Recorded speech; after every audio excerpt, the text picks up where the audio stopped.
Hello everyone. Amjad here is going to give us a few tips on how to drive in America and what it is that you've got to be mindful of and look out for. There will be another video that I'm going to upload to make sure that you know what to do before getting a rental car or before driving around in America. But this is how to drive in America. So this is Amjad Beg. Yeah, I've been driving across America in a number of states now. So definitely a lot different than Australia. It's a big country, a lot of people. So one thing which you will find straight away is that roads are a lot busier, and also generally they have got 4 to 5 or 6 lanes.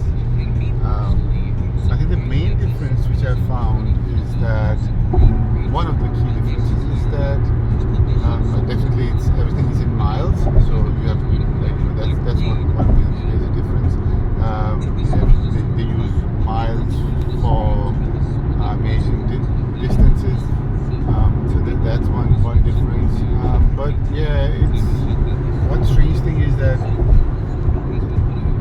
the speed limits are more like a guideline. They're treated as a guideline rather than real limits as we treat them in Australia. Yeah, you will find like everybody is just overspeeding. Everybody is overspeeding. In fact, if you are following that limit, you will find that people are just getting very anxious. That's why you are going so slow, which is a little bit strange. Also, it's right hand, it's left hand driving, so which is a huge difference from how we drive in Australia. And what else? Anything else? As a passenger, also it's a bit unnerving. Like if you're traveling with company, and if you're used to driving on the right hand side, like Amjad and I are in Australia, sitting on the passenger side is also pretty unnerving because we're not used to sitting on the right hand side, and so because we are anxious, we can bother the person driving as well, because I do, like, oh, just make sure that you're staying in your lane, etc. And but it's not something that you cannot unlearn. So it's something that you can get over if you're just a little mindful. We are in Pennsylvania now, so we've crossed the border, the state border from New Jersey to Pennsylvania. And what about fuel, Amjad? Did you refuel? Yes. Was that different? One of the things which I've noticed is that most cars are petrol. In Australia, you'll find that in half a mile, keep right at the port. Stay on I-95 South. Follow signs for Philadelphia.